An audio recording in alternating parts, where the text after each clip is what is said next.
बिस्मिल्लाहिर्रहमानिर्रहीम। अस्सलाम वालेकुम। आप देख रहे हैं नाइन ब्रदर और मैं हूं नसीर जर्मनी से।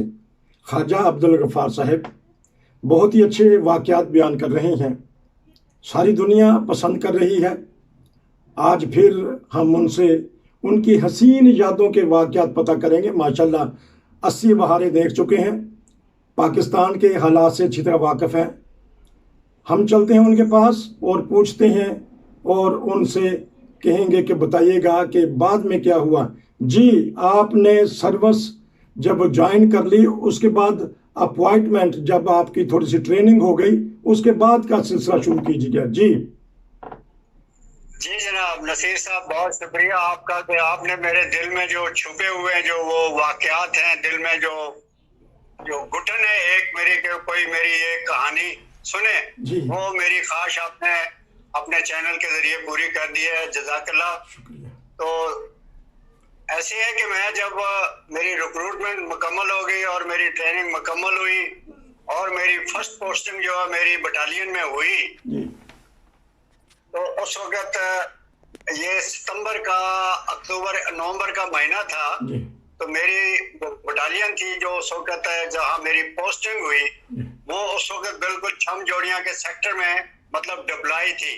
जी सीज फायर तो हो गया हुआ था, जी लेकिन जो फौजें थी वो अपनी अपनी जगह पे अलर्ट थी पड़ी हुई। जी तो जब मेरी पोस्टिंग हुई वहां पे, तो मुझे अपने, क्योंकि मेरा क्लरिकल ट्रेड था और मुझे दफ्तर में एक जगह, एक जो दफ्तर की मुख्तलिफ ब्रांचें होती हैं, जी एक ब्रांच में मुझे उन्होंने पोस्ट कर दिया, मुझे वहां पे बैठा दिया कि ये ले जी, ये रजिस्टर मेंटेन करना है, ये करना है, ये करना, जो भी था। तो वो मैंने उसके मुताबिक जो था अपना सिलसिला शुरू कर दिया। अपने काम जिस तरह मेरे सीनियर मुझे बताते थे, गाइड करते थे, उसके मुताबिक मैं करता रहता था। जी तो ये एक दिलचस्प वाकया मैं आपको मैं सुनाने लगा हूँ जी कि जब मैं नया नया गया तो बॉर्डर पर थे हम। जी तो मेरे जो उस्ताद थे, मेरे सीनियर थे, उन्होंने कहा यार हमने ये डाक वगैरह आगे पीछे भेजनी होती है, लिफाफे बंद करने होते हैं, जी तो इसके लिए जो ना हमें गूंद तो है कोई नहीं है, बंद करने के लिए लिफाफे नहीं है। जी लिफाफे बंद करने के लिए वो गूंद होती है, वो चिपकाने के लिए, लिफाफे बंद करने के लिए वो नहीं है कहीं भी। जी आप ऐसे करो कि ये वो उस तरफ जाओ, वहां पे यानी कि इंडिया के साइड के ऊपर जो हमारा एरिया था, उस वक्त शेलिंग की वजह से ये जो दरख्त होते हैं इनको शेलिंग लगी हुई थी, तो वहां से गूंद निकलती है उन दरख्तों में, जी ज्यादातर किक्कर के दरख्त थे। ठीक। आप मेरी बात सुन रहे हो? हाँ जी, हाँ जी, मैं सुन रहा हूँ बिल्कुल खामोशी से और अच्छी तरह सुन रहा हूँ, ताकि बाज़ दफ़ा मेरे मेरे बोलने से समझ नहीं आ रही होती। आप बताइएगा, मैं अच्छी तरह सुन रहा हूँ। अच्छा, तो वो उन्होंने मुझे कहा यार जाओ जाके ना ये अपने दरख्तों से ना गूंद उतार के ले आओ, जो है ना वो उनको बम लगे हुए हैं, बम लगने की वजह से दरख्त जख्मी होते हैं, तो वो उनसे गूंद निकलती है। जी गूंद कतीरा और गूंद किक्कर आपको, आपने नाम सुना ही होगा। जी जी जी मैंने कहा जी ठीक है मैं जाता हूँ। जी तो मेरे कंधे में जो है उन्होंने, मैंने वो डायरेक्शन उन्होंने बता दी, ये हमारा एरिया है। वो मुझे थोड़ा बहुत इल्म था कि ये हमारा एरिया है, इससे आगे हमने नहीं जाना, आगे दुश्मन का भी एरिया है। जी तो वो ऐसे हुआ कि मैं निकल गया। मैंने कहा जी मैं गूंद लाता हूँ, जाता हूँ। जी मैं वैसे भी शौकीन था, आप देखो जरा एरिया जाके। जी तो मैं जनाब निकल गया वो गूंद लेने के लिए। जी आगे थोड़ा सा जब मैं गया हूँ, कोई 200-300 गज आगे गया हूँ अपने बटालियन हेडक्वार्टर से, जहाँ पे मेरा दफ्तर था। जी तो वहां मैंने देखे बेरियां थी, बहुत बेरियों के दरख्त थे, छोटी छोटी झाड़ियां, तो उनमें बेर बड़े पके हुए थे। जी तो मैंने क्या किया कि वो गोंद उतारने के साथ साथ जहाँ दरख्तों के पास गोंद होती थी वो उतारता था, एक जेब में गोंद डालता था, दूसरी जेब में मैं बेर इकट्ठे करता था। जी और बड़ा दिलचस्प वाकया है। जी जी जी अच्छा, वो बेर में मेरा दोनों जेबें, जो 3 जेबें थी, 4 जेबें, मैंने 1-2 जेबें जो है वो गोंद से भर ली, 2 जेबें मैंने बेरू से भर ली। ठीक। और इसी तरह मैं आगे आगे जा रहा था। जी मेरे कंधे के ऊपर लगी हुई थी स्टैंड गन, क्योंकि उस वक्त हथियार जो था हर वक्त अपने पास रखना पड़ता था। जी वो फील्ड एरिया होता था, जी जंगी एरिया होता था, वहाँ हर वक्त हथियार अपने पास रखना पड़ता जी था। जी जी ऐसे हुआ कि हमारे वहाँ पे जब ये सीज फायर हो गया, तो हमारा सिस्टम ये होता था उस वक्त के, उन्होंने एक कमांडो जो प्लाटून तैयार की हुई थी जी। हमारी बटालियन ने जी। ट्रेनिंग के लिए, कमांडो फर्दर जंग के लिए उनको ट्रेनिंग देने के लिए कमांडो प्लाटून तैयार की हुई। जी। मुझे नहीं था इल्म कि ये हमारी कमांडो प्लाटून जो है वो हमारे उस एरिया में, जिस एरिया में घूम रहा हूँ वहाँ कोई ट्रेनिंग कर रही है। जी। मुझे नहीं था उस चीज का इल्म। जी। वो मैंने देखा जब काफी दूर से वो उसमें कोई 10-12 आदमी या 15 आदमी के करीब होंगे, वो ट्रेनिंग कर रहे थे। जी। उन्होंने जब मुझे देखा कि ये अकेला आदमी यहाँ पे है, ये फिर रहा है, ये कौन है, जी। वो मेरी तरफ भागना शुरू कर दिया उन्होंने जी। कि शायद ये इंडिया को कोई जासूस है। हाँ जी। उन्होंने मेरी तरफ भागना शुरू कर दिया। मैंने उनको जब देखा कि ये मेरी तरफ भागते आ रहे हैं, ये इंडिया के जासूस, इंडिया की आर्मी के ना हो, ये मुझे पकड़ने के लिए भाग रहे हैं। जी। मैंने ऐसे किया कि वो मेरी तरफ भाग रहे हैं और मैंने अपने बटालियन की तरफ रुख करके मैंने भागना शुरू कर दिया। जी। अभी वो कमांडो के लोग थे, ट्रेनिंग थी उनकी, और मैं अभी बिल्कुल यंग था भाई, 23 साल उम्र थी और बिल्कुल अनट्रेन भी था, कोई मुझे इतनी ट्रेनिंग तो नहीं थी। जी। मैंने फिर अपना जितना भी जोर था, मैंने जितनी एनर्जी मेरी थी, जी। मैंने भागना शुरू कर दिया जी। अपने बटालियन की तरफ मुंह करके, जी। अपने हेडक्वार्टर की तरफ। जी। मैं जनाब भाग रहा हूँ, वो मेरे पीछे पीछे भाग रहा, हला हला हला हला मची हुई है, जनाब पकड़ो पकड़ो पकड़ो। मैं आगे आगे था, वो पीछे पीछे थे। जी। वो इलाका ऐसा था कि वहाँ पर फ्रूट वगैरह थे, कोई फसलों का मौसम था, उस वक्त जो फसल इसी तरह रह गई थी, और कुछ वहाँ पे नाले वगैरह भी थे। मैंने ना नाला देखा, ना फसल देखी, ना कुछ देखा। मैंने जो अपनी एनर्जी ताकत थी वो लगा दी। मैंने कहा मैं इनको काबू नहीं आने दूंगा। मैं जनाब भागा भागा भागा भागा, अल्लाह अल्लाह करके जनाब मैं अपने बटालियन हेडक्वार्टर में पहुंच गया। जी। और वो मेरे से तकरीबन 200-300 गज पीछे थे। जी। तो मेरे पीछे लगे थे, वो मेरे पीछे थे, मुझे मेरे आ रहे थे, 200-300 गज पीछे थे वो मेरे। जी। बहरहाल मैं अपने हेडक्वार्टर में जब पहुंचा, वहाँ पे जो लगे हुए थे वो टूटा फूटा मकान था, वहाँ पे वो हमने दफ्तर वगैरह लगाए हुए थे।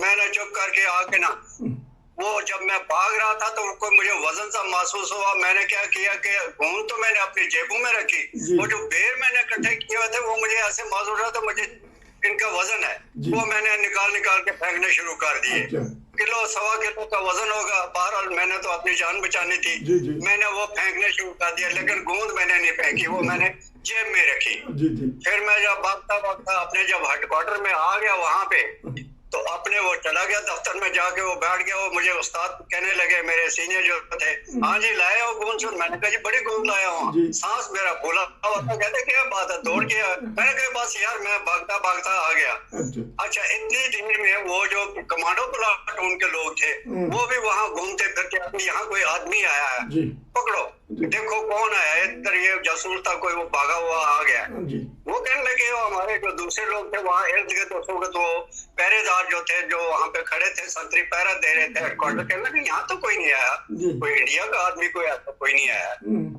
आखिर पर मैंने कहा यार हम उसके पीछे भाग रहे हैं, वो हमारे आगे आगे आए, यहाँ कहाँ गायब हो गया वो, आप लोग यहाँ पर खड़े। कहने लगे जनाब एक वो हमारे लड़का आया हुआ है, नया भर्ती आया है, नया आया है बटालियन में, वो अभी हमने देखा यहाँ अंदर दफ्तर आते हुए, वो मेरे पीछे आ गए। कहने किधर है वो, किधर है वो मेरे पीछे आ गए। और उधर से आके उन्होंने मुझे कहा भाई वो आप आ रहे थे। मैंने कहा जी वो उधर से मैं आ रहा था, तो मैं भाग आ रहा था। वो कहने लगे आप क्यों भागे थे। मैंने कहा मुझे क्या पता कि आप पाकिस्तान आर्मी की आप ट्रेनिंग कर रहे हैं, कौन है। मैं समझा इंडिया की तो ये आर्मी है और ये लोग मुझे पकड़ने के लिए है। मैंने फिर धुड़की लगाई, वहाँ बड़ा ड्रामा लगा, करने लगे यार तू हमारी कमांडो से भी आगे निकल गया है। ये मेरे साथ वहाँ उस वक्त ये जो बड़ा हादसा हुआ, ये बड़ा ड्रामा सा बन गया। बहरहाल उसके बाद फिर वो लोग मुझे बड़ा कहने लगे जी ये हमारा छोटा कमांडो है, हम कमांडो है, और ये जनाब क्लर्क है, और इतनी उसने धुड़की लगाई, हमारे काबू ही नहीं आया ये। जबरदस्त। तो ये मेरे साथ इस तरह ये कि मतलब जो हादसा पेश आया, हादसा नहीं था, बड़ा एक किस्म का वो वाकया पेश आया। उसके बाद फिर वो चल नौकरी करते रहे हम। तो सूरत हाल ये थी वहां पे कि हमारे पास पेपर पिने जो थी वो नहीं थी। तो पेपर पिनों इस्तेमाल की जगह, पेपर पिनों की जगह हम किक्कर के कंडे जो थे, बड़े बड़े कांटे होते हैं, शायद आपने देखे हो, हाँ जी ठीक। वो तोड़ तोड़ के लाते थे और उसके साथ वो कागजों को वो पिन किया करते थे। ये सूरत हाल थी उस वक्त हमारी सन 65 की जंग के दौरान। और मैं वो अपने दफ्तर के लिए निकला करता था, कभी टाइम मिल गया तो वो किकरों से मैं कभी गोंद उतार के लेके आनी, कभी वो किकरों कंडे लेके आने, वो अपने दफ्तर के इस्तेमाल के लिए। तो नसीर साहब, ये एक वाकया था जो मेरे ज़हन में था। मैंने कहा कोई किसके साथ में शेयर करूं। जब भी मैं महफिल में कहीं दोस्तों को कहते हैं कोई लतीफा सुनाओ, कोई वाकया सुनाओ, तो ये वाकया जो मैं अपने दोस्तों को बैठ के अक्सर सुनाया करता हूँ। जबरदस्त। आप क्योंकि अब ये सारी दुनिया ने सुना है, सुनेंगी और बड़ा मजा है इसमें। अच्छा, छंब के आप बॉर्डर पे थे, सुनने में आया कि 65 की जो जंग थी छंब और जोड़ियां की, वहां टैंकों की जबरदस्त लड़ाई हुई थी। इस बारे में कुछ बता सकते हैं या सुना है आपने? नहीं, छंब जोड़ियां में टैंकों की लड़ाई नहीं होती। ये शकरगढ़ एरिया में हुई थी, चुमिंडा के इलाके में हुई थी। मैं उस इलाके में नहीं था। ये छंब जोड़ियां में भी जंग हुई थी जी।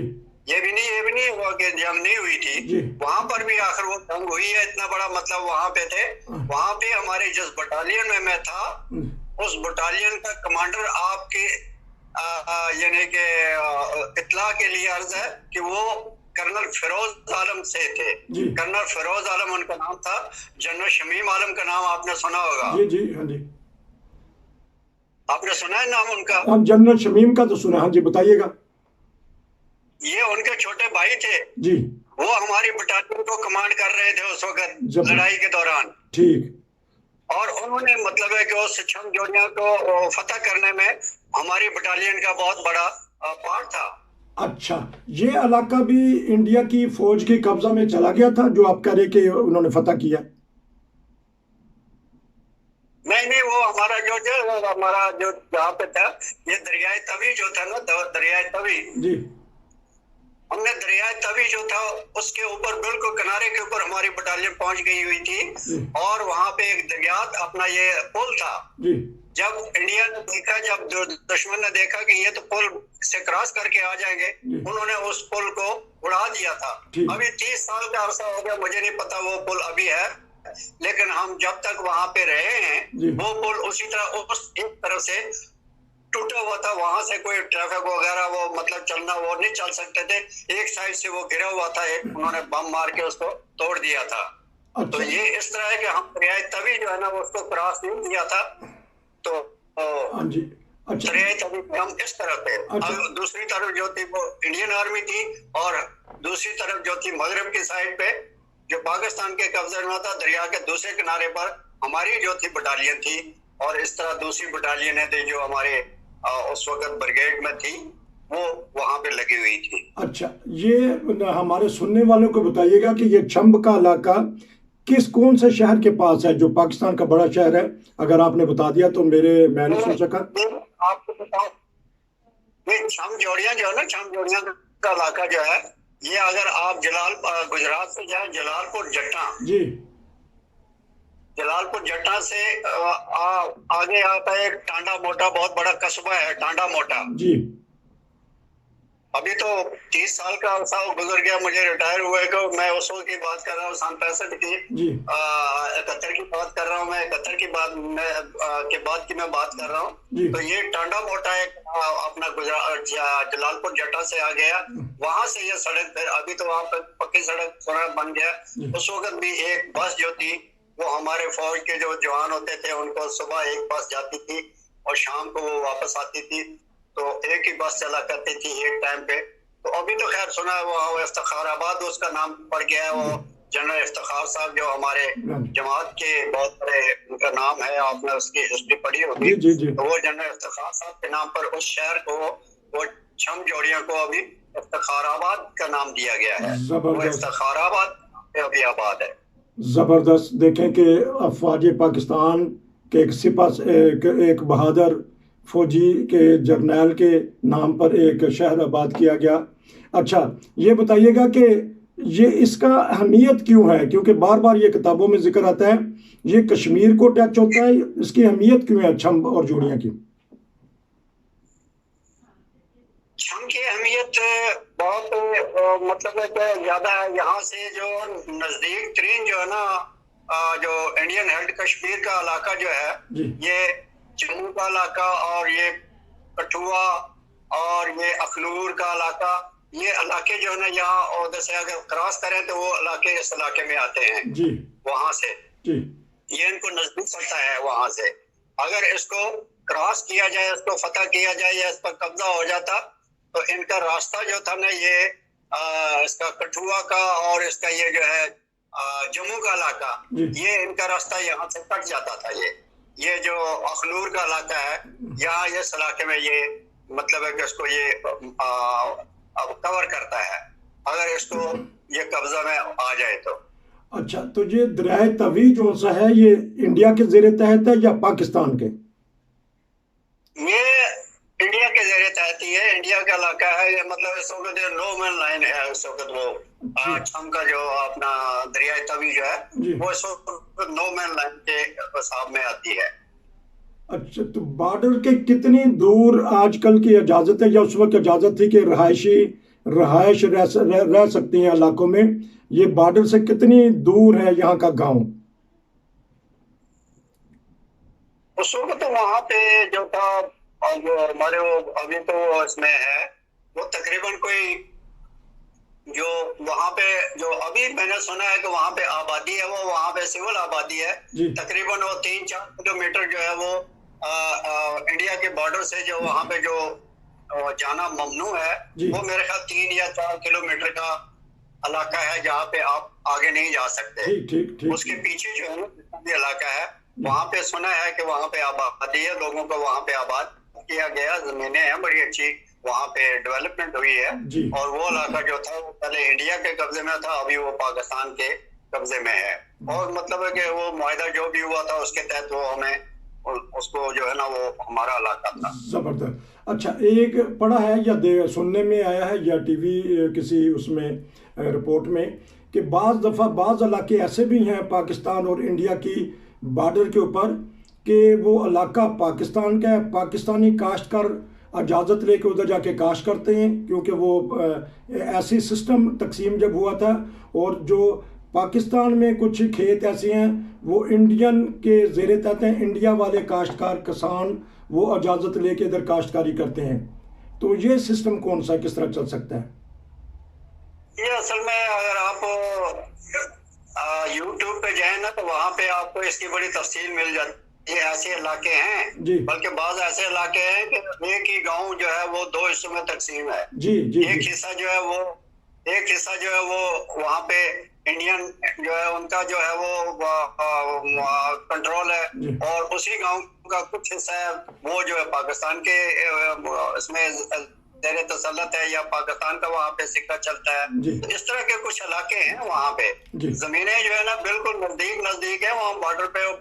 मतलब उस तरफ एक तरफ जो है वो इंडिया वाले जो काश्त करते हैं, दूसरी तरफ जो है वो पाकिस्तान वाले जमीनें काश्त करते हैं। जी। और अमूमन जब ये टेंशन पैदा होती है वो कोई इस किस्म की शरारत कोई करता है जी तो वो मतलब है कि आपने देखा होगा सियालकोट के एरिया में जी। अक्सर वो जो है वो इस किस्म की वो करते हैं, शरारत करते हैं। जी, तो वो जी। सीधा जो है ना वो फायर करते हैं हमारे जमींदारों के ऊपर अच्छा। और गांव के ऊपर से शेलिंग करते हैं। अच्छा, अब एक और बताइएगा कि आप कहते हैं कि आप बाहसियत क्लर्क हुए, तो जब ये ट्रेनिंग होती है तो जब बंदूक चलाना या असला चलाना हर किसी के ऊपर फर्ज होता है, सिखाते हैं, ट्रेनिंग का हिस्सा है?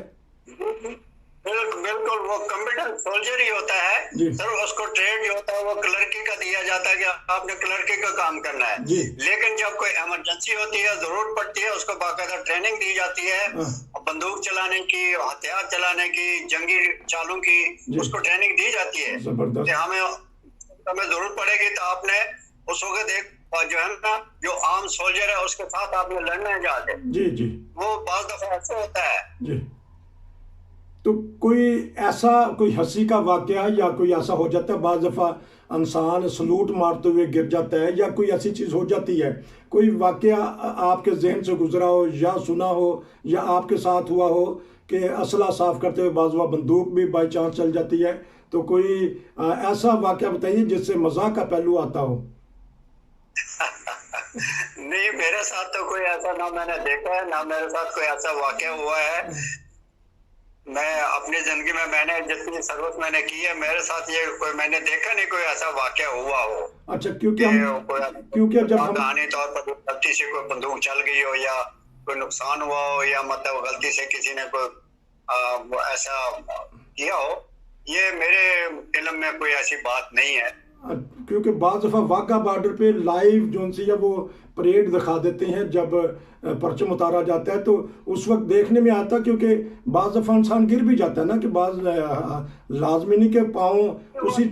हाँ जी, नहीं वो ऐसे नहीं होता। वो बॉर्डर पे जो होता है ना, वो बहुत मतलब वो परेड का अलग वो सेरेमोनियल परेड होती है, झंडा उतारने की, झंडा चढ़ाने की एक सेरेमोनियल परेड होती है, वो बिल्कुल टोटली होता है। उसमें तो आपको पता है कि एक बहुत अच्छा टर्नआउट होता है, बहुत अच्छा उसमें पगड़ी वगैरह वो होता है, उसमें पहना होता है, वो एक बिल्कुल सेपरेट चीज है।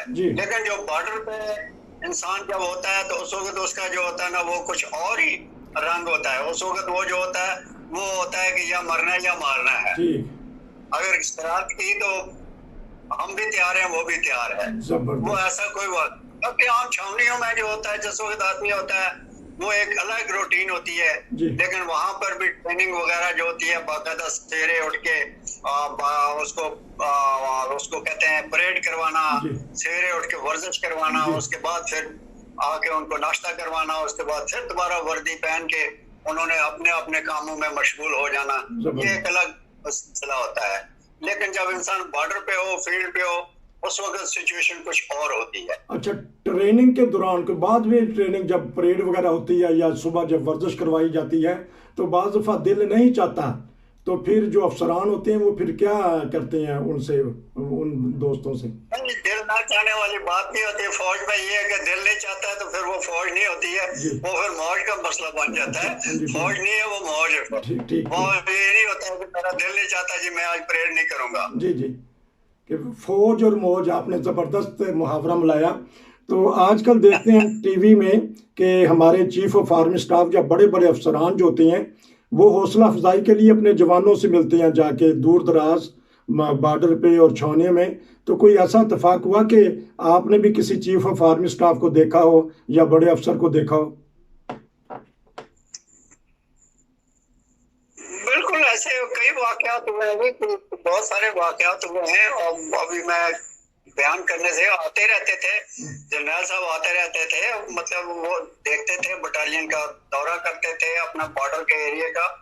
लेकिन जो छावनी में जब होते हैं तो उस वक्त वो एक अलग उनका जो होता है वो तरीकाकार होता है, तो आम जवानों से नहीं होता है। हाँ, अलबत्ता जब बटालियन में कोई बड़ा दिन होता है, बाज बटालियनों और ये मतलब है कि आर्मी में ये होता है कि बड़ा दिन मनाया जाता है, तो उस वक्त जो होता है तमाम आर्मी के जो बड़े बड़े अफसर होते हैं ब्रिगेड लेवल के, बाज दफा आ जाते हैं, ब्रिगेडियर होते हैं, मैं या मेजर जनरल जो डिवीजन कमांडर होते हैं वो उस परेड में शामिल हो जाते हैं। तो उस वक्त तो उनको देखने का मौका मिला है, लेकिन उनको उन्होंने मतलब है उनसे शेक हैंड भी होता है, उनके साथ वो जो है अपना अलग सलाक भी होती है और हौसला अफजाई भी होती है। एक रेजिंग डे होता है, रेजिंग डे मनाया जाता है बटालियन में कि ये बटालियन फलां सन में फलां दिन जो होता है रेज हुई थी, उस दिन की याद में वो बटालियन में रेजिंग डे मनाया जाता है। तो उस वक्त जो होता है वो बड़ा समा जो होता है वो देखने वाला होता है, और बड़ा पुरजोश वलवला उसमें जवानों में पैदा होता है। जी। आज हमारी का रेजिंग डे है, तो बड़े मतलब है कि जश्न मनाया जाता है, बहुत बड़ा खाना होता है, बड़े अच्छे अच्छे खाने होते हैं शाम के टाइम पर या रात के टाइम पर। उसी दौरान जो होता है वो 2-3 दिन का होता है, बड़े बड़े मतलब है कि वो फनकारों को बुलाया जाता है।